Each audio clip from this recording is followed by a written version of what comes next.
حسبي ربي جل الله ما في قلبي غير الله.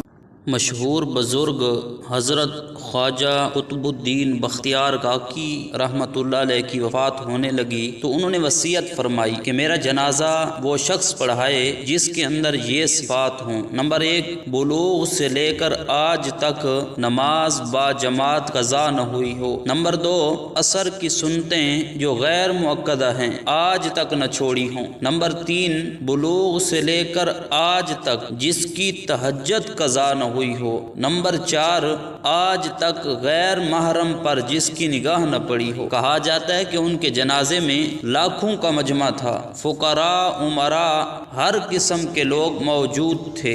حسب وصیت اعلان کیا گیا کہ جس شخص کے اندر یہ 4 صفات ہوں آگے بڑھے اور جنازہ پڑھائے. جنازہ رکھا ہوا ہے، کوئی آگے نہ آیا.